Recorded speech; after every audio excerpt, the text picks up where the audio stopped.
O Projeto Anjo da Esperança auxilia nas necessidades da produção do programa Na Mira da Verdade, para que mais pessoas conheçam as verdades reveladas por Deus. Junte-se a este projeto e ajude a transformar vidas. Sou Anjo, sou Novo Tempo.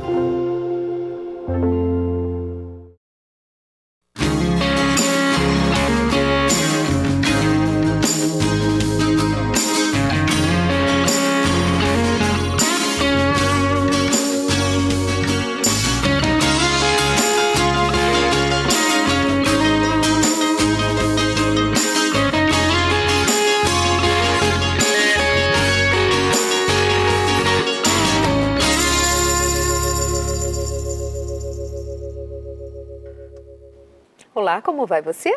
Tudo bem com você? Que Deus te abençoe e bem-vindo aqui ao nosso programa de hoje. Que muita paz seja derramada sobre o seu coração e que seja mais uma vez uma oportunidade de aprendizado. Vamos aprender juntos no programa de hoje.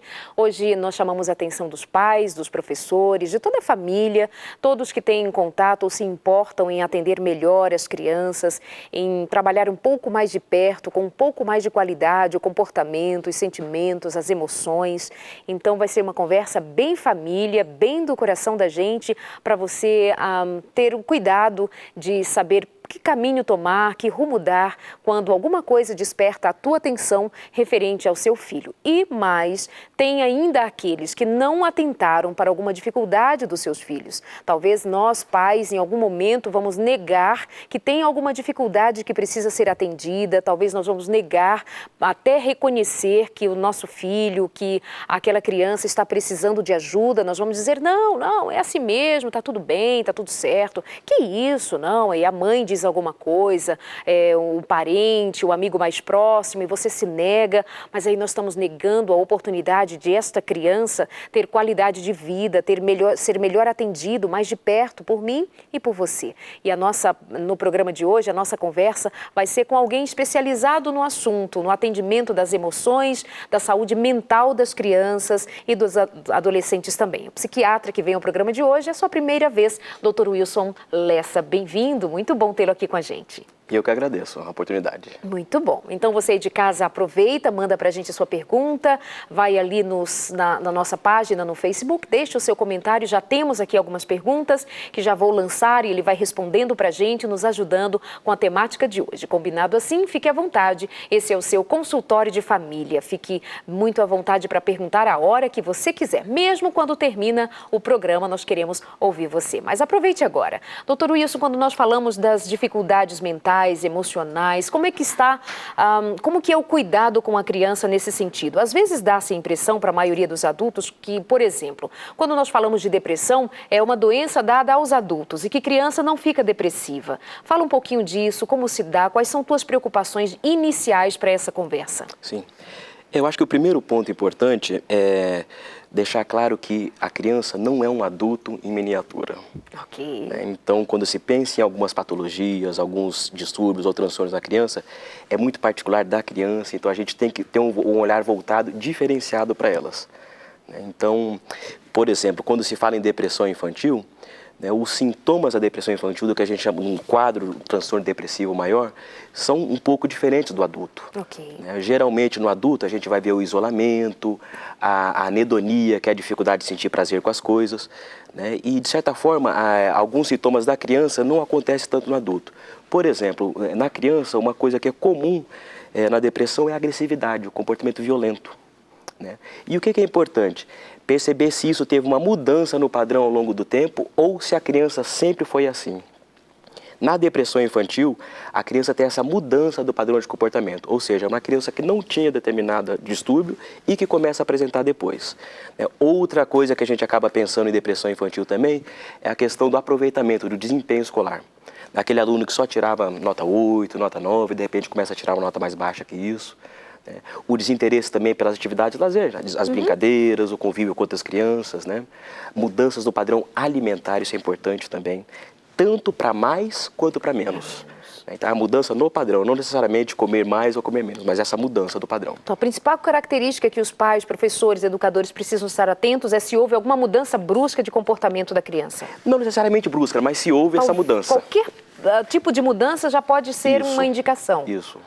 Entendi. Outra coisa que é importante, saber se na família tem um histórico de depressão, né? Porque a depressão a gente sabe que tem uma característica genética muito significativa, né? E por outro lado também perceber como é que é o ambiente dessa criança, né? Se o ambiente também mudou antes dela mudar, como é que é isso. Outra coisa importante é ver se essa dificuldade da criança naquele momento, se ela só acontece em determinado ambiente ou se ela é pervasiva, ou seja, se acontece em vários ambientes. Então não existe uma doença que acontece só na escola, uma doença só acontece em casa, né? Se isso acontece só em um local, a gente tem que ver que talvez aquele local tenha trazido algum tipo de prejuízo para a criança, né? Então a criança na escola vai bem, brinca com os amigos, chegou em casa, ficou quieta. Ué, mas o que aconteceu? Não, na escola ela está bem. Não, não está bem, nem lá nem cá. Em alguma situação está difícil para ela. Não, na verdade, quando em todos os locais que a gente pensa, não, pode ser um transtorno. Porque se ela tiver com problema em algum local e outro ela estiver muito bem, o problema está ali. No local. Ok. Vamos lá, já algumas perguntas vou lançando, porque você aí de casa tem prioridade aqui no programa de hoje, já que você experimenta alguma situação específica aí dentro de casa. Nós queremos que o programa seja de verdade, alguma coisa muito pontual para você, querendo aproveitar o máximo de tempo hoje. A minha pergunta é a seguinte: quais são as consequências que os transtornos emocionais da infância trazem na vida adulta? Eu acho que é interessante. Quando eu lancei o tema do programa de hoje, alguns adultos trouxeram alguns sofrimentos que fazendo referência à infância, mas hoje já são adultos. Alguma coisa não tratada na infância, não acompanhada de perto, a tendência é desenrolar pelos anos afora. Sim, nesse aspecto eu gosto muito de uma frase de Machado de Assis, que ele diz o seguinte: o menino é o pai do homem. É uma frase que parece difícil, mas ela tem muito significado, ou seja, o que se é quando menino, as experiências que a gente tem quando menino, de certa forma vão levar a gente a ser o que a gente vai ser quando for adulto, né? Então, sim, na verdade, essas experiências são importantes para desenvolver o nosso caráter, a nossa personalidade, mas, por outro lado, a gente fala sempre em traumas, mas a gente esquece que as coisas positivas, eu acho que a gente tem que dar muito mais foco para as coisas positivas. Porque traumas, muitas vezes, já passou, não tem como voltar. Então, o que a gente está fazendo no dia a dia, o que a gente pode estar fazendo de reforço positivo para essa criança, eu acho que é muito mais significativo, né? E, por outro lado, se existe uma patologia na criança que não é tratada, existe uma grande tendência disso chegar na vida adulta, né? Algumas patologias até 60%, 70%. Então é interessante tratar a criança, e esse é o novo paradigma da psiquiatria infantil, é isso, o que a gente chama de psiquiatria do desenvolvimento, que é esse acompanhamento da criança desde os primeiros anos de vida, né, e percebendo que algumas doenças podem já dar alguns primeiros sinais na infância, e se não tratadas podem trazer consequências na vida adulta. Por exemplo, o TDAH, o conhecido TDAH, o transtorno do déficit de atenção e hiperatividade. Sabe-se hoje em dia que se não for tratado na infância, na adolescência, aumenta várias vezes o risco da pessoa se tornar um adolescente ou um adulto dependente de drogas, por exemplo. Talvez a droga seja até uma forma da criança ou do adolescente encontrar um alívio para aquela inquietação que tem dentro de si. E, por outro lado, crianças com TDAH tratadas diminui muito o risco dela virar um dependente químico. Ok, tema perfeito, e tem perguntas nesse sentido também. TDAH. Como que se dá? Eu tenho a impressão de que muitas vezes pode ser facilitado um erro no diagnóstico. Sim. Por que eu digo isso? Porque, de modo geral, é muito mais... Tá muito fácil nós ouvirmos: a professora disse que provavelmente ele tenha um déficit de atenção. Os pais, nós mesmos, no dia a dia. Qual é o risco de errar num diagnóstico? Eu acho que o risco é grande, principalmente hoje em dia. E principalmente porque hoje as pessoas têm feito diagnóstico em cima de critérios, de tabelinhas. Verdade. Ou de pesquisas no Google. Ou de pesquisas no Google, e não bebem por aí, né? O déficit de atenção com hiperatividade é um transtorno que a gente começa a perceber antes dos 6 anos de idade, né? E que acaba ficando um pouco mais evidente nessa idade, porque é quando a criança entra na escola, né? E pela própria questão da maturidade cerebral. A criança, ela vai desenvolvendo a maturidade cerebral dela ao longo do tempo.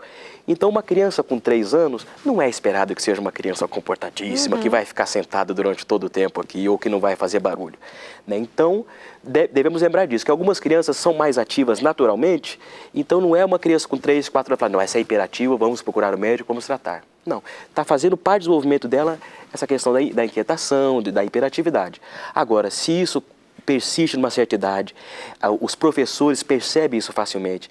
E é interessante que eles percebem mais facilmente a questão da hiperatividade. A desatenção não. Então tem casos que existe mais desatenção do que hiperatividade. O TDAH com o polo desatento ou com o polo hiperativo. O desatento passa muito despercebido para os professores, porque é aquela criança que é quietinha, né, no cantinho dela, não fala muito, está sempre lá no mundo da lua, então não chama a atenção do professor. Vai chamar a atenção o menino que é bagunceiro, aquele que é conhecido na escola inteira, dos monitores, dos próprios alunos, dos pais dos alunos também, esse chama mais atenção.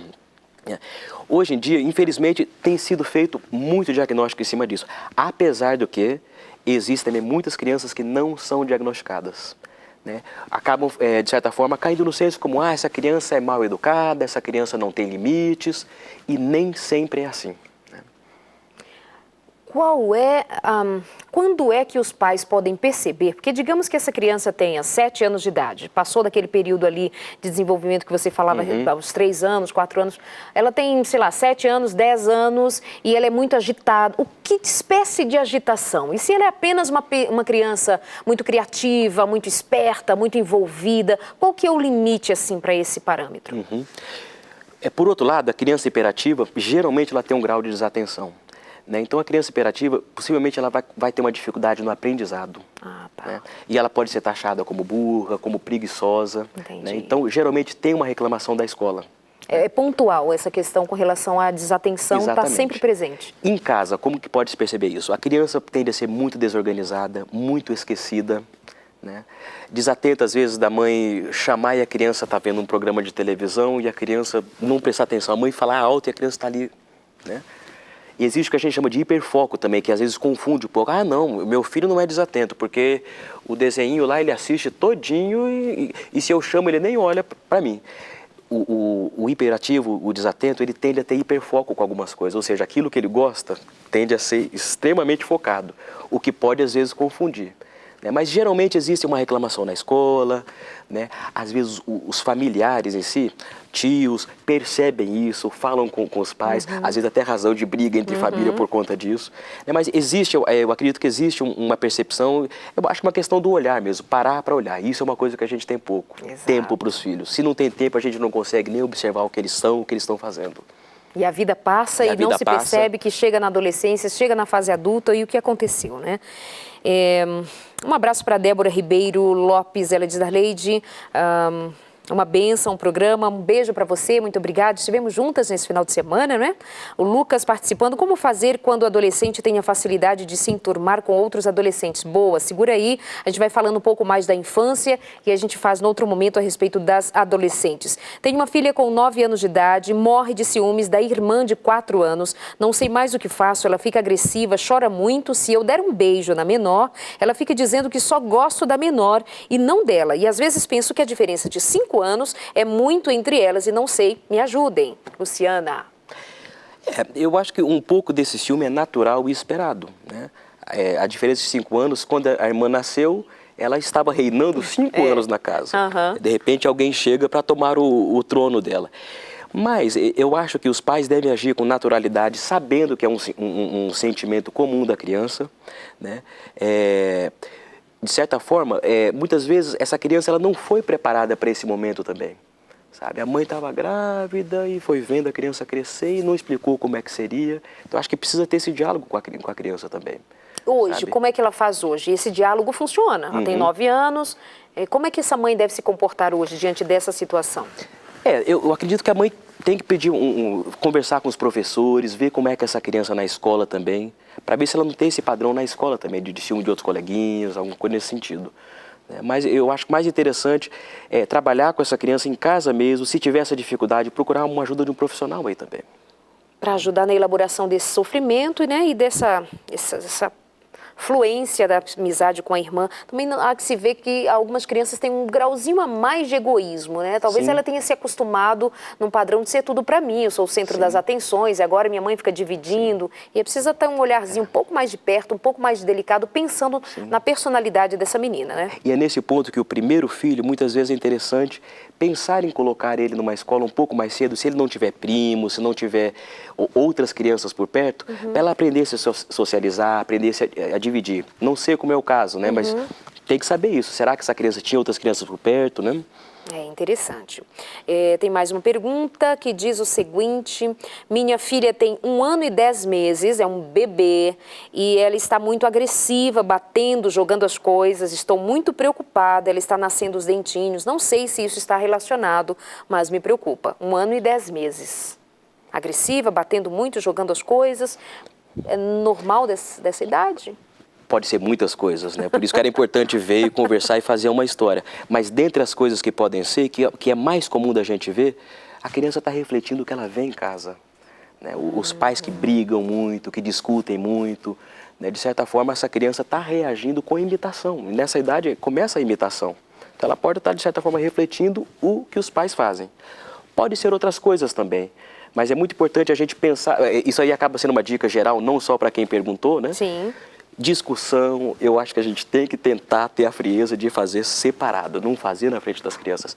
Não para as crianças perceberem que os pais, de certa forma, têm um relacionamento ótimo, que não brigam, mas para não passar essa experiência negativa para as crianças, sabe?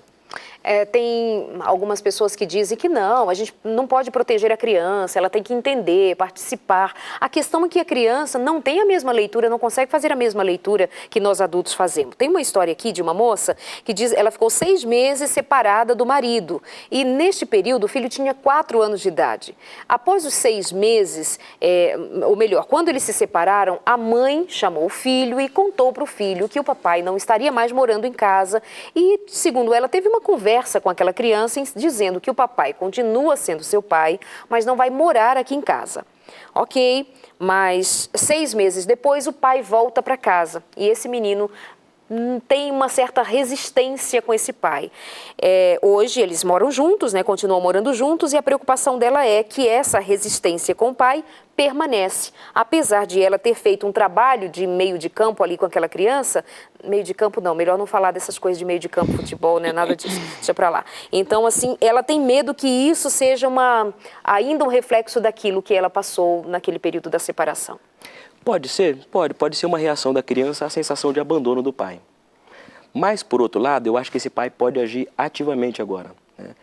Se preocupar em ter um bom tempo com esse filho, né? Se preocupar em estar presente, esquecer o abandono. Já foi, já passou. Eu acho que agora tem que trabalhar aquilo que a gente estava conversando, o reforço positivo. Dá para reatar os laços, doutor? É possível reatar os laços, sim. A gente, às vezes, trabalha com um pouco de determinismo, né? Olha, aconteceu isto, se deu isto e agora vai ser assim. E, pelo contrário, a criança, até pela questão neuronal, a questão neurológica, ela é muito mais fácil de superar essas coisas do que um adulto. Uma outra mãe, neste final de semana, me dizendo que ela tem um filho bem pequeno ainda, cerca de 2 anos de idade, 1 ano e meio, 2 anos, e ele tem o costume de imitar a mãe e a sua irmã, que é um pouco mais velha que ele. E ela dizia assim, mas ele não tem muita interação com o pai.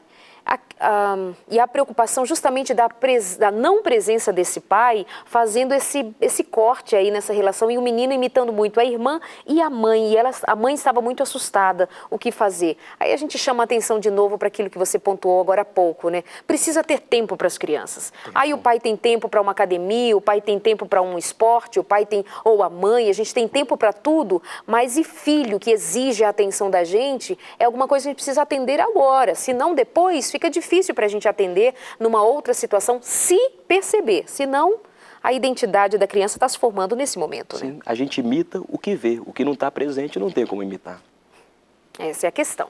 Bom, você aí de casa participando aqui com a gente no consultório de hoje, aproveite e mande as suas perguntas, tem alguma dúvida? Estamos falando a respeito das questões emocionais, comportamentais, mentais das crianças. Temos aqui hoje a presença de um psiquiatra, a psiquiatria infantil aqui hoje à sua disposição. Ele é especializado em criança e adolescente. Então aproveite e mande aqui a sua perguntinha na nossa página no Facebook, facebook.com/consultoriodefamilia.nt. Tudo bem com você? Está chegando agora? O programa tá bom demais. Fique aqui acompanhando então o nosso programa. Gente, neste final de semana, a caravana da Novo Tempo vai estar presente em Salvador.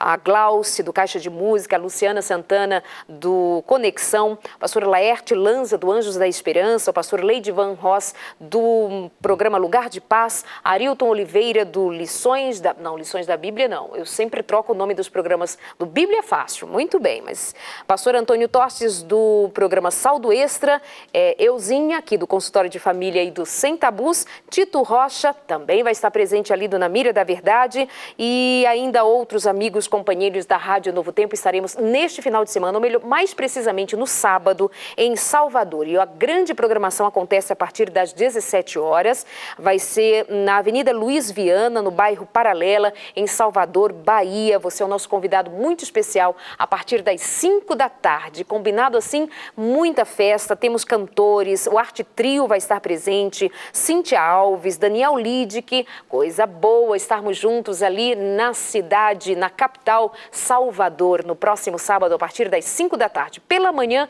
eu vou estar na Igreja Adventista do bairro Brotas. Nosso encontro fica marcado ali na Igreja Adventista de Brotas, e à tarde, nesta grande programação. Combinado assim?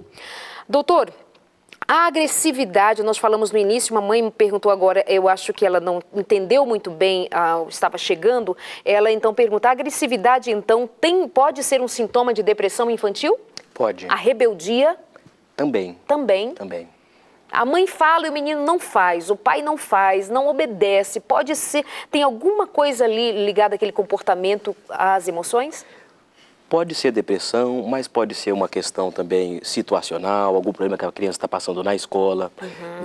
A criança vítima de bullying muitas vezes não fala para os pais, mas reage com comportamento violento, né? Agora, o importante é isso, a mudança no padrão de comportamento. Quando é uma agressividade por uma hiperatividade ou pelo transtorno de conduta opositiva desafiadora, que a gente chama, de certa forma é um padrão que vem desde o começo, não é alguma coisa que muda depois, né? Isso eu acho que é um ponto importante. Vamos ver se cabe esse conceito aqui para essa mãe. Ela diz assim, eu tenho um filho de 8 anos de idade, ele tem comportamento agressivo em alguns momentos, que é contrariado ou não ouvido na escola. Esse comportamento não é sempre, só quando algumas coisas desse tipo. Esse ano aconteceu 4 vezes na escola, quando algum amigo faz, 4 vezes na escola, ele bate no amigo, quando algum amigo faz alguma coisa que ele não gosta, ele bate no amigo, as tias só vê o lado agressivo dele naquele momento, eu acho que ela se refere às professoras, ele fica nervoso a ponto de virar a mesa, chutar o diretor, esse comportamento só acontece na escola, ele é muito carinhoso, mas também quer explicação de tudo, queria entender um pouco mais por que isso acontece com uma criança de 8 anos de idade. Pois é, como que essa criança de certa forma é educada? Quando ela faz alguma coisa errada, como é que esses pais reagem com ela? Isso é um outro ponto também. Não falando só necessariamente nesse caso, porque eu não conheço a fundo o caso. Nós estamos no ano que foi aprovado a lei antipalmada, né? Conhecida a lei da palmada. Na verdade, eu acho que ela teve até um outro nome daquele garotinho lá do Rio Grande do Sul. Foi morto no Rio Grande do Sul. Né? O que a gente percebe? Se a criança apanha com violência, ela tende a repetir isso também, essa violência. Você vê que ela bate nas crianças na escola. Mas o fato de a mãe dizer, doutor, que em casa ele é carinhoso, que essas coisas não acontecem em casa, que é só na escola, e inclusive é forte ela dizer que inclusive ele chuta o diretor, vira a mesa, mas ela repete, em casa ele não é assim, só na escola. Tem que ver essa questão, se ele sofre de bullying, se ele de certa forma está tendo um desempenho bom na escola. É muito comum uma criança que tenha dificuldades na escola, sabe? Aí pode ser N dificuldade na leitura, nos cálculos matemáticos, né? Se essa criança, de certa forma, não está reagindo em função disso. Eu vejo muito no consultório crianças disléxicas que tendem a ter um comportamento violento na escola como uma forma de proteção, porque ela se sente, a autoestima dela vai lá para baixo, porque vê todos os coleguinhas sabem ler, né, e menos ela. Infelizmente, o que a gente tem percebido hoje é que vão passando essa criança de ano e não é incomum a gente ver uma criança que chegou aí no 6º ano, que antigamente era a 5ª série, não sabendo ler ou tendo muita dificuldade com a leitura, e vão passando. Como é que essa criança chega lá? Você acha que a criança está se importando muito mais com ir passando de ano ou importante perceber que ela já aprendeu a ler, que ela consegue fazer isso. E que tem uma equiparação do saber entre os colegas ao seu redor. Exatamente. Porque se ela percebe que os outros sabem mais e ela sabe menos, como é que ela fica nessa situação? Mas, doutor, me chama também a atenção a seguinte questão. Esse menino, ele vira a mesa, ele fica extremamente agressivo, chuta as pessoas, bate nos colegas quando ele é contrariado. Na escola, em casa ele é bonzinho. Não seria porque talvez, mãe, em casa, vocês fazem tudo o que ele quer? Pode passar por aí também, né? Uhum. E alguma coisa para observar, porque muitas vezes a criança em casa tem tudo, tudo que quer. Os pais dão, levam, entregam os presentes. Sei lá, em casa é tudo muito favorável para ele. Mas experimenta você, mãe, contrariá-lo, dizer não para ele. Experimenta tirar o brinquedo que ele mais gosta em alguma situação que seja necessário por alguma coisa que você determine ser assim. Será que ele teria o mesmo comportamento em casa? Como ele se comporta com você enquanto mãe quando disciplina? Porque na escola tem regras e vai ter regras em qualquer lugar da vida. Se dentro de casa essas regras são muito poucas ou inexistentes, provavelmente esse filho não tem por que virar a mesa dentro de casa, chutar o pai ou a mãe. Mas é só na escola? Não sei. Novamente estamos dizendo aqui, é o que temos, né? Só o seu comentário aqui. Pode ser que tenha alguma coisa além, não, da lei de em casa, a gente disciplina, conversa com ele, as coisas funcionam de outra maneira. Mas é sempre necessário saber como nós pais estamos lidando com esta criança que traz um comportamento tão diferente só na escola. Seria então porque lá tem regras e em casa não? Para a gente pensar, né? Mais alguma coisa quanto a isto? Mais uma coisa, eu acho que em relação a isso, como a gente estava falando de bater ou não bater, eu acho que uma coisa que funciona muito é a questão de fazer a criança pensar alguns minutos sobre alguma coisa que ela fez errado. Sabe? É o famoso cantinho do pensamento. Que Isso inglês, funciona, professor? Funciona. O inglês chama-se time out. Inclusive é uma técnica. A grande questão é o seguinte, como é que funciona isso? A gente conta os minutos de acordo com a idade da criança. Então, se uma criança tem 2 anos, vai ficar 2 minutinhos. Parece pouco, mas para a criança é bastante.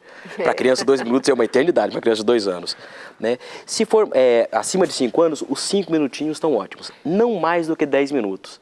Sabe? Naquele momento, a criança ficar privada de estar brincando, de estar assistindo televisão, ela vai ter um momento para poder ter a reflexão dela. E é importante que o pai e a mãe falem por que ela vai estar pensando, exatamente o porquê que ela vai estar ali, naquele, não diria castigo, mas naquele momento de reflexão, né? Que ela vai pensar nisso, não tem como não pensar. E ela vai perceber o quê? Que ela não está recebendo um castigo. Na verdade, o pai e a mãe tem que colocar, olha, você está passando por isso, por você mesmo causou. Perfeito. Não é castigo que eu estou impondo a você. Exatamente. Você produziu... Ela começa a ter a noção de responsabilidade, que eu acho que é fundamental. E quanto a este menino de 8 anos, mãe e pai, sinal absolutamente de alerta, porque o que responde lá na escola, a responsabilidade muito é do que está em casa, inclusive de ir lá e verificar o que tem naquele ambiente que está trazendo tanta dificuldade para o seu filho. Mas não faça isso sem antes ter todas as respostas com relação à sua atitude enquanto mãe e ao seu marido enquanto pai, de como lidar com esse filho. Vamos para o nosso intervalo rapidinho. Deixa eu só lembrar da revista Família Feliz, que está à sua disposição. Entra no nosso site, novotempo.com/consultório, pede a revista Família Feliz e aqui, inclusive, um dos temas é a educação das crianças, como os pais podem aproximar-se um pouco melhor, um pouco mais dos seus filhos e trabalhar essa educação e o trato em família. É rapidinho o nosso intervalo, já voltamos para continuar aqui com você. Deixe sua pergunta, é importante, é bom saber do que acontece e aí, em cima da tua história, a gente vai dividindo experiências e ouvindo o nosso convidado de hoje, Dr. Wilson Lessa, psiquiatra especializado na infância e adolescência. O intervalo rapidinho, como eu já disse, mas fica aí no cantinho da reflexão e já volta. Até já.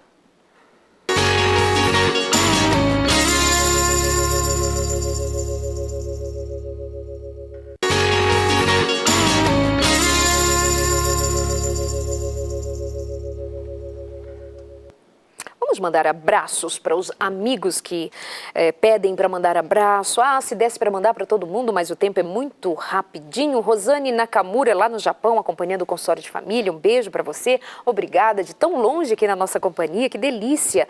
Ainda um abraço para o Álvaro Henrique, que é casado com a Adriana Alves e com quem estive nesse final de semana lá no Sesc de Aracruz. Aproveito para mandar um abraço para a professora Ruth, o pastor Jair, os líderes do programa que foi realizado neste final de semana, de maneira muito linda, com aquelas centenas de mulheres, de maneira tão agradável, tão espiritual, coisa linda. Que Deus abençoe a todos vocês. Muito obrigada pelo privilégio de estar aí com vocês. Um abraço para Lisa, para Ivânia e para Marli, que também estiveram ali. Um abraço para a dona Jerusa Falcão, ela tem 86 anos, mora lá em João Pessoa, está sempre ligadinha aqui na Novo Tempo e acompanha o consultório de família. Dona Jerusa, um beijo, muito obrigada por este carinho todo. Ela que é mãe do pastor Paulo Falcão, lá do Espírito Santo. Muito bom ter vocês aqui na companhia. Um abraço para Denise, da cidade de Baixo Guandu, no Espírito Santo também. Obrigada, um beijo. Um abraço para a dona Dalila Ribeiro, de Nova Venécia. Ela é mãe da... Deixa eu me ver quem... Não encontrei o nome da filha agora, mas enfim, um abraço para a dona Dalila, ela de Nova Venécia. Por falar em Nova Venécia, um beijo muito especial para a Luciane Rocha e para o maridão, meu amigo Giovanni Barbosa. Um beijo para os amigos aí que também acompanham a gente na Rádio Novo Tempo. Sabia que tem consultório de família na Rádio Novo Tempo? É todo domingo, às 11 da manhã, tem consultório de família na rede de Rádio Novo Tempo. Você é o meu convidado especial também. Todos os programas ficam disponíveis no nosso site, ou melhor, no site da rádio, novotempo.com/rádio, e tem os programas em áudio que são diferentes, os assuntos, os temas diferentes do que você acompanha aqui na segunda-feira na TV Novo Tempo. Um abraço para o Lázaro, que também nos acompanha, e a Graciela, sua esposa. Eles são de Vila Valério, no Espírito Santo. Tem mais um abraço aqui para Terezinha Magalhães. Um beijo, ela acompanha o programa o dia inteiro. Quem diz é a Tatiana e a lá de Marilândia, no Espírito Santo. Abraços dados, muito obrigada pelo carinho, muito bom ter vocês. E não posso esquecer de mandar um abraço para o pastor Fontes e para a sua amada, querida Jerusa, que foram os meus cicerones nesse final de semana também. Beijo para vocês, muito bom, muito bom. Obrigada pelo carinho. Posso mandar um abraço também? Por favor, doutor, mande o seu abraço. Não poderia deixar de mandar um abraço para minha esposa, a Elaine, ela está lá em Boa Vista, Roraima, e agradecer que ela deixou a Gabriela, minha filha, nossa filha vai fazer 4 anos agora, vir comigo. Que lindo! Um beijinho para a Gabriela também. É a primeira vez que viajam só os dois sem a mamãe? Não, é a segunda vez. Já a segunda. Muito sofrimento para a mãe, mas é sofrendo que a gente chega lá. Não tem outro caminho. E você é aquele pai que cuida, filhinha, vem cá, ou deixa por conta das tias que estão ali cuidando? Não, quando eu estou perto eu gosto de cuidar. Mas agora ela está lá em Engenheiro Coelho. Sim. Mas e a gente estava sofrendo mais do que ela, no final das contas. Imagina. Ela dormiu ontem, nem perguntou da gente hoje cedo. Muito bom, vamos lá. Tem uma pergunta aqui interessante com relação a uma adolescente com dificuldades em interagir socialmente com outras pessoas. Ele diz estar bem, o menino diz estar bem, não apresenta problemas comportamentais, apresenta pouca motivação. É comportamental de alguma forma, né?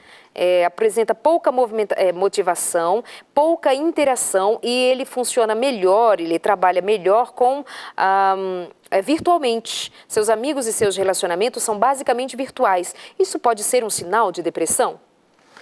Não necessariamente de depressão, mas de que alguma coisa não vai bem. Possivelmente é um sinal. Aí tem que ver aquilo que a gente sempre fala, como é que era esse adolescente antes? Sempre teve esse padrão de ser um pouco mais isolado, de ser um pouco mais tímido, ou isso começou quando ele começou a entrar nessa questão da internet, das redes sociais, né? O que a gente vê muito hoje em dia é que as pessoas, e os adolescentes são muito mais suscetíveis a isso, começam a trocar as amizades presenciais pelas amizades virtuais. Não é incomum a gente ver, até o pessoal brinca às vezes em algumas coisas, de colocar as pessoas reunidas numa mesa, todas ali mexendo no celular. Isso pode ser um problema quando o adolescente não consegue ter um contato de qualidade presencial, né? Quando fica sem esse instrumento, a pessoa fica ansiosa, fica como se estivesse ali em abstinência em si do ambiente virtual, né? Mas não necessariamente é um sinal de depressão, mas é um sinal de que, de certa forma, ela está trocando as coisas mais saudáveis presenciais por só o mundo virtual, né? Isso eu acho que não é positivo. Pois é, já está repercutindo negativamente, porque inclusive ele tem pouca motivação para estudar. Sim, sim. Essa tecnologia que é tão favorável para tanta coisa também às vezes nos prende, como em outros momentos, em outras situações, outros motivos existem, mas esse está tão fácil para a gente, ele é tão encantador, ele é tão divertido, é tão mais gostoso, você pode até ser quem você não é, né? Ver as fotos que a gente posta no Facebook. Eu digo a gente porque todo mundo, num momento ou no outro, dá a sua impressão lá nas redes sociais que é mais feliz do que na verdade é, que é mais bonito do que na verdade é. Essas coisinhas assim, né? E eu acho interessante um pensamento do Dalai Lama, que ele diz o seguinte: a real função da tecnologia seria dar mais tempo para a gente estar perto dos familiares, dos amigos. E a gente tem feito exatamente o contrário, né? Tem ficado escravo dessa tecnologia. É verdade. Minha filha de 4 anos, Sabrina, chora muito quando contrariada e diz que está triste e também costuma pedir muito um irmãozinho. O que fazer para ela obedecer e parar de chorar sem necessidade? Ih, a mãe tá chateada. Quem que tá querendo ter esse irmãozinho ou um filho? Sabe que às vezes, doutor, eu fico também preocupada. Você está falando como psiquiatra e eu estou falando que como mãezinha só, como alguém que estuda, que lê, que quer saber muito e que experimenta muito de perto alguma coisa fora no cotidiano, né? Na seguinte questão, é muito fácil ver crianças dominando seus pais. E nessa questão do domínio também, muitas vezes, nós damos muita... Tem um aspecto que a gente dá pouca importância que uma criança sente e, em outras situações, a gente dá muita importância. Sei lá, eu estou imaginando aqui essa mãe dizendo assim para os amigos, para a família: ai, gente, ela chora pedindo um irmãozinho, gente, como ela me... Essa menina... E aí dá um volume. Pode acontecer isso, doutor? Pode sim. Isso dá uma força para essa menina continuar chorando e desobedecendo? Sim. Pode ser? Pode. Eu quis É. pontuar isso aqui. Mas, enfim, fale enquanto psiquiatra. Que é importante que a gente está pegando alguns casos reais, a gente pontua algumas coisas que as pessoas que estão em casa podem ficar até um pouco constrangidas, mas não, a gente não conhece a história de vocês, a gente está pontuando alguma coisa que traz da história de vocês, mas não necessariamente a gente conhece vocês, a gente não está acusando de nada, viu, gente? Não, acho que é importante. Exatamente. E fica tranquilo, porque assim, eu, enquanto apresentadora, eu preciso fazer esse papel de assim, ser mais um pouco pontual e chegar mais perto, até meio que para traduzir o que você está dizendo. Mas observe que em muitos momentos a gente evita dizer o nome das pessoas justamente para não ficar daqui. Outra coisa que acontece é que a tua pergunta chega muito fracionada. Não tem como a gente fazer uma pergunta, mas e isto acontece? E aquilo? Como é que ela se comporta? Então a gente joga um conceito mais geral, abre um leque, fala daqui, fala da colar, e aí você vai catando aí do outro lado o que serve para você, o que é interessante para você, mas cuidado com isso também. Por que ela é tão rebelde? Por que ela grita tanto, chora tanto? Por que não obedece? Cuidado também para não dar muita ênfase a esse sofrimento. É uma coisa que a família precisa decidir. Vai ter mais um filho ou não vai ter? Esse sofrimento é de fato e de verdade alguma coisa importante para essa menina dela? Ou alguém disse para ela: você quer um irmãozinho? Você sente falta de um irmãozinho? Sabe? Faz essa coisa assim muito chorosa para ela e fica difícil. Meu filho mais novo tem 10 anos de idade e ela só quer fazer o que ele quer. Como é que é?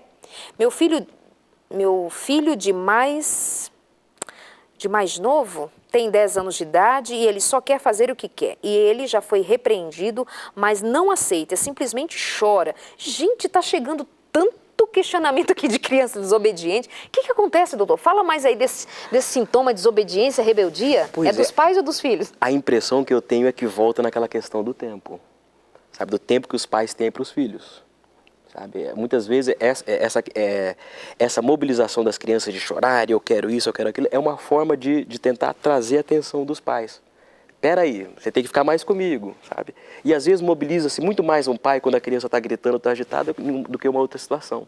É isso mesmo. E a criança pede uma atenção, né? Isso você pontua isso com propriedade mesmo, né? Que você sabe que então, eu imagino que nos seus atendimentos você observa isso, crianças mais ressentidas da ausência dos pais. Da ausência dos pais.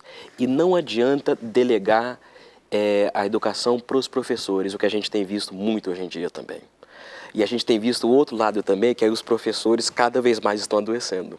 Porque uma criança que não recebe os limites ali no começo da sua vida, na sua casa, ali no seu seio familiar, ela vai chegar na escola e vai chegar com outras crianças ali também. Não tem como um professor fazer um trabalho de educação para cada criança. O trabalho é de ensinar não só coisas para a vida, mas muito mais essas questões didáticas mesmo, os conteúdos que a gente tem que aprender para poder seguir nossa carreira acadêmica. Então, professor não é pai, professor não é mãe.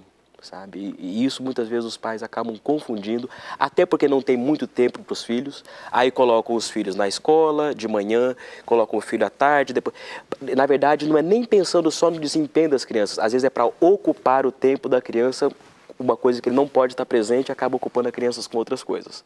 Doutor, o que você acha a respeito de ocupar o tempo da criança com muitas coisas? Hoje é muito comum as crianças vão para a escola e tem aula disso, aula daquilo, tem o inglês no outro horário, tem esporte. Preencher o tempo da criança, o que isso significa? Eu acredito que isso tem que ser conversado com a criança também. Muitas vezes as crianças não participam desse tipo de programação. Né? O que você gosta, meu filho? Né? Eu percebo muitas vezes os pais querem, por exemplo, colocar o filho para fazer uma atividade física, mas nem perguntam o que o filho gosta, ou nem param para ver o que eles gostam. Vão colocando numa coisa, noutra e vai falando, meu filho não fica em nada. Aí eu pergunto, alguma vez você já perguntou que tipo de coisa que seu filho gostaria de fazer? Não, não perguntei. Esqueci dessa parte. E às vezes é a questão da conversa mesmo. E criança estressa também, viu? Às vezes a gente recebe crianças no consultório que, por estarem super atarefados, acabam estressando. Então, eu acho que os pais têm que conseguir pontuar bem isso. Né? Não começar a enxergar o filho já como um futuro candidato de vestibular, e entendendo que a vida é cruel e a concorrência é muito grande. Não, deixar a criança ser criança é muito importante. Brincar, tem seu lugar, né? Aquilo que você disse, eu acho que bem no comecinho do programa, com relação a essa criança, justamente esse menino que vai ser pai do adulto. Então, assim, cuidado com põe o pé no freio agora. Ansiedade, falar em pé no freio. Ansiedade, tem um número grande de crianças ansiosas. Como que a ansiedade na criança se manifesta? Depende. Nas crianças menores, a ansiedade comumente aparece como sintomas físicos. Dor de cabeça, dor no estômago, diarreia. Né? A própria enurese noturna, que é fazer xixi na cama depois de uma certa idade, né? À medida que vai crescendo, aí aparecem mais os sintomas de ansiedade como medo, receio, né? O medo de ficar só, o medo de ir para a escola, né? Que a gente chama de ansiedade de separação, não só para a escola, mas em outros ambientes, né? O medo do escuro, né? Medo de dormir só.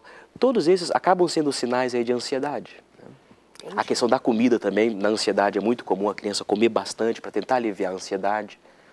Que precisa investigar o que está causando essa ansiedade na criança. O senhor falou de fazer xixi na cama. Enurese. Enurese. Até que idade é normal e quando é preocupante, como os pais devem agir? Primeira coisa é ver se é uma causa neurológica ou se é outra causa. Né? Pode ser uma causa da bexiga, da incontinência, não necessariamente uma causa neurológica. É esperado que até os 4, 5 anos a criança é normal fazer o xixi na cama. Às vezes até um pouco antes, mas se for até essa idade não é de se preocupar. Agora, acima disso, a gente já começa a preocupar um pouquinho. Né? Doutor, como é uma consulta de uma criança com um psiquiatra como você, que é especializado no atendimento à criança, por exemplo? Como que se dá uma consulta com uma criança? De um modo geral, a consulta nunca é só com a criança. A gente tem que ter os cuidadores também ali presentes. Não, uma criança um pouco mais velha, a gente consegue conversar com os pais, junto com a criança, e depois com a criança sozinha. Né? Crianças mais novas, geralmente, a gente pede que os pais estejam juntos. Mas o foco é conversar com os pais. E muitas vezes a gente vai precisar de um apoio, às vezes não um professor lá presente, mas fazer uma cartinha sobre o comportamento da criança, do desempenho da criança. Né? Então, a criança é só um agente ali. Então, a consulta acaba sendo generalizada para todos aqueles que estão envolvidos com a criança de alguma forma. Né? Então, espera aí. Digamos que nós estamos no consultório de família, e aí tem muitas perguntas aqui, pedidos de socorro de pais com relação ao comportamento dos filhos, à situação emocional dos filhos. Chegaram até poucas perguntas referentes a questões mentais, mas muito comportamental aqui. Quando eles estão aflitas com relação ao comportamento da criança, você, enquanto psiquiatra, está aflito com relação ao comportamento dos pais? É por aí? Sim. A criança, como eu costumo dizer, é um para-raio das tempestades familiares. Né? Isso diz alguma coisa para você que está com muita dificuldade com seus filhos? Vamos parar um pouquinho, olha para eles, atende, tem uma dificuldade ali, mas a resposta pode estar em você enquanto mãe, pai, você adulto que cuida dessa criança. Então, o que está acontecendo com ela começa em você. Então, a maneira como ele está se comportando, como é que você se comporta. Muito comum quando muitas vezes os pais falam de crianças birrentas, crianças que respondem, crianças que não obedecem. Aí a grande questão é, como é que você se impõe enquanto pai e mãe? Que tipo de autoridade você tem sobre essa criança? Aí, se você não reina, se você não tem autoridade, deixa que alguém vai ter. Pode ser a criança, não tem problema. Ela tem juízo para isso. Só que não, né? Um pouco a ver com isso, mas não tanto, a questão de alimentação das crianças. A gente vê muito frequentemente os pais, meu filho não gosta de verdura, de frutas. Aí você pergunta, e você? Gosta, você come na frente das crianças? Não, não como. Como é que você quer que a criança vai comer se você não faz isso em casa? Então, boa dica, quer que seu filho coma frutas e verduras? Comece a comer em casa, você também. É isso mesmo. Quantas perguntas chegam, até me confundem aqui, umas após as outras. Tem um relato grande. Eu crio meu neto há 7 anos. Ele hoje está com 9 anos. E se o pai... meu filho vivia comigo e ele todos esses anos sem se separar nem um dia, até o final de semana que ele ia para a casa da mãe, mas o pai ia sempre andar com ele, pois viviam juntos. Ela vai dando o relato de que aquele homem estava sempre muito presente, mas ontem passou o dia com o pai na praia, hoje o pai viajou e o menino amanheceu vomitando, chorando muito, levei-o para a emergência, enfim, ele está passando muito mal por causa da separação do pai. Infelizmente, isso acontece. A avó, é um relato grande, eu fiz um rápido resumo aqui. Separação desse menino, vômito, normal que a criança responda fisicamente, sim. numa ausência de um pai, de uma mãe. Até febre às vezes tem. Até febre, né? De origem emocional. Meu filho caçula tem 3 anos e ainda usa fralda descartável, exclusivamente. Já tentamos muitas coisas e nada funciona, até para fazer o número 2, ela diz. Alguma sugestão, doutor? Nesse caso, que idade tem a criança? Agora já caçula tem 3 anos e ainda usa fralda. Está dentro do normal? Está dentro. Você tinha dito antes que até 4 anos. Tá bom. Meu filhinho tem 5 anos e eu não estou conseguindo criá-lo de forma correta. Por quê, meu amor? Nenhuma atividade é tranquila, para tomar banho é um problema, é um chororô, um corre dali, um corre daqui. Chora desesperadamente para comer, depois que coloca a comida no prato, chora desesperadamente para não comer, chora o dia todo, eu já estou ficando aflita com a tua descrição, estou me colocando no seu lugar. Querendo brincar com os amigos, quando brinca com os amigos chora porque a brincadeira não está certa e o pior de tudo, ele não obedece. Aí ela põe nenhum em caixa alta, nenhum pedido que eu faço, nem a mais simples, do tipo não mexe aí, larga isso, ele não obedece nada. Eu sei que o erro está em mim e o meu maior medo é criar um adolescente sem freios agressivo dentro de casa. Olha, desculpa, mas pelo discurso que ela diz, é um discurso que mostra uma autoestima baixa. Dela, enquanto mãe? Dela. Okay. Então, uma mãe, um pai com uma autoestima baixa, possivelmente vai ter dificuldade de falar um não com propriedade para o filho. Ou de dar alternativas para a criança. Né? Muitas vezes a criança, uma criança menor, essa palavra não, ela não compreende. Então, a gente tem que falar coisas mais imperativas sem o não. Por exemplo, não suba ali. Na verdade, essa palavra não, a criança menor, ela não entende. Como é que a gente poderia falar a mesma informação de uma forma sem dizer o não? Inverter? Tipo, ali, não. Não. Você entende o não, não é por aí. Fique parado. Você não falou não. Do modo positivo. Do modo positivo. Né? Isso é muito importante. Porque às vezes mas os pais imperativo. Imperativo. Os pais se matam de falar não, mas a criança não tem aquela informação do não na cabeça. E você me pergunta como fazer, eu ainda erro, né? Ainda bem que a minha já cresceu. Não, ela já entende muito bem. Então, fica aí.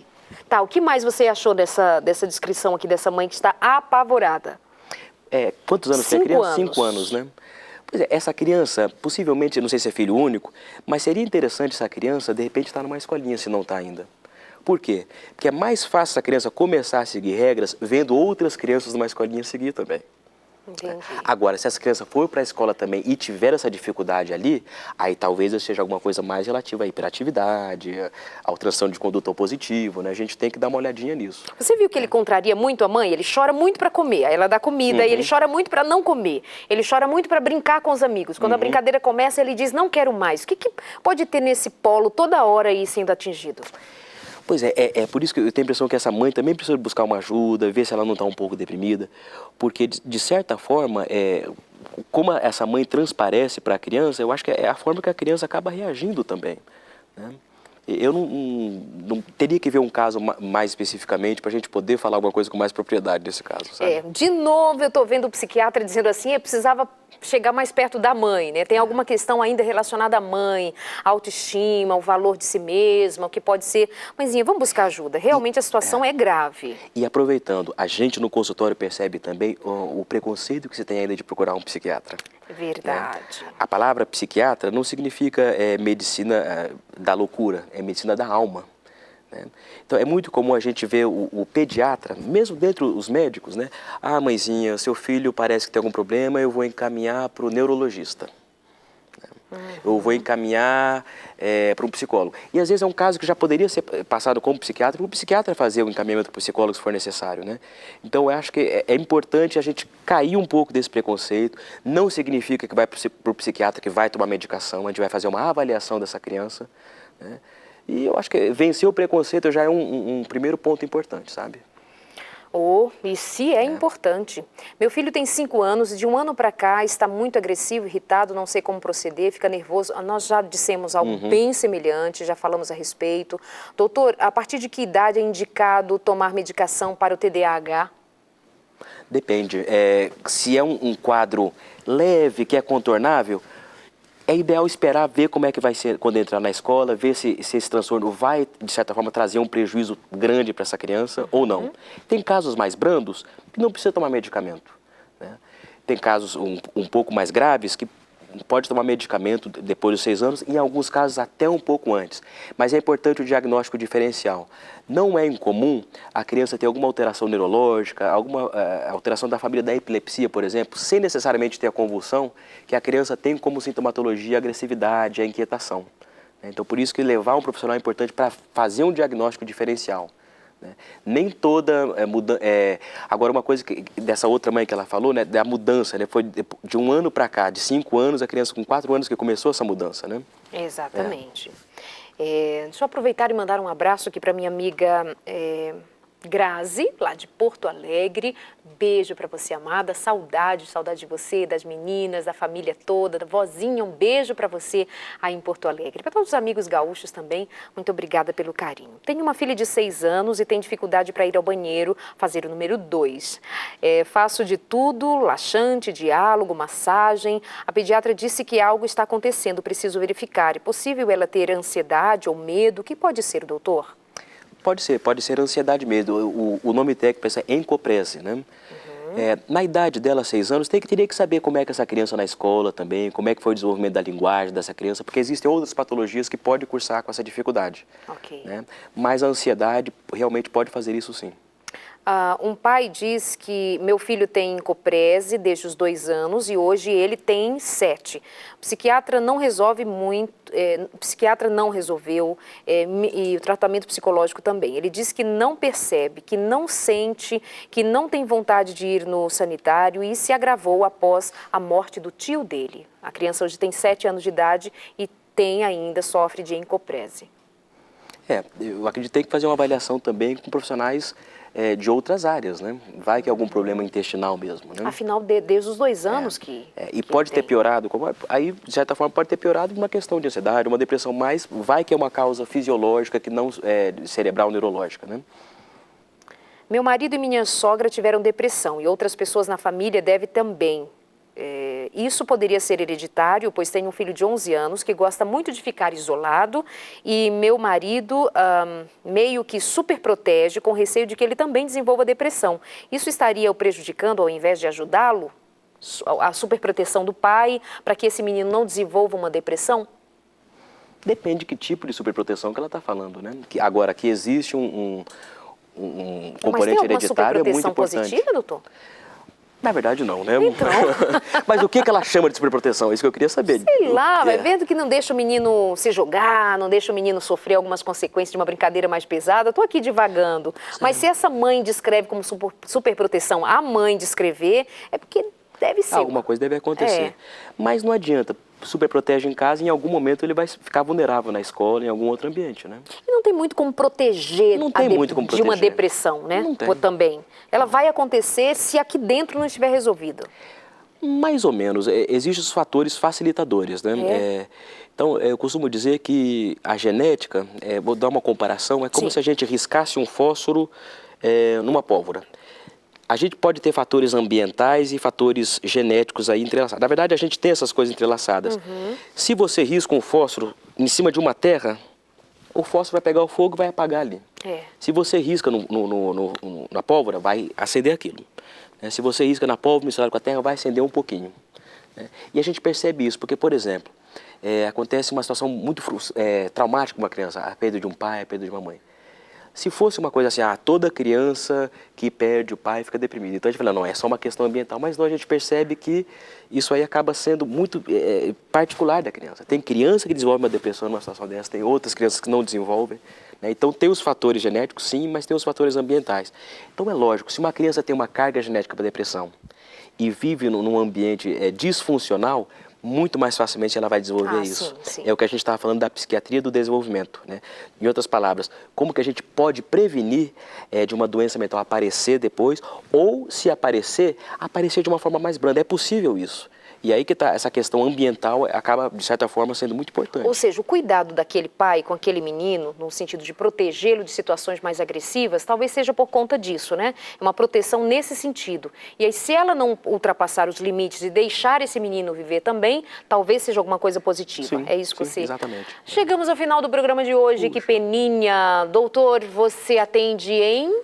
Boa Vista, Roraima. Bem longinho daqui, mas foi um prazer recebê-lo aqui com a gente. Prazer foi meu. Só fazer uma consideração, eu não tenho especialidade em psiquiatria infantil e adolescência. Tá. Eu trabalho muitos anos com isso. Eu sou psiquiatra, fiz residência em psiquiatria, tenho tido especialista, mas não sou especialista. Hoje existe uma especialidade focada só nisso. Exclusiva, hein? Mas lá em Boa Vista, como não tem, e eu tô lá há 11 anos, e é uma área que eu gosto muito, então eu trabalho com isso desde Tem se especializado nela, né? De certa forma. É, isso mesmo. Muito obrigada, doutor. Vamos Nada, fazer eu que outros agradeço. programas juntos. Muito bom ter alguém que compreenda esse universo mais de perto para nos ajudar. A vocês de casa, muito obrigada pelo carinho. Uma delícia ter você aqui na companhia. Muitas perguntas chegaram. Vamos tentar atender de alguma maneira. Se não, procure ajuda aí pertinho de você. Procure um psiquiatra, procure um psicólogo, faça alguma coisa, mas atenda ao seu filho e atenda a si mesmo. Começa com a gente. Toda história tem um começo aqui dentro do coração da gente. Um beijo e até a semana que vem.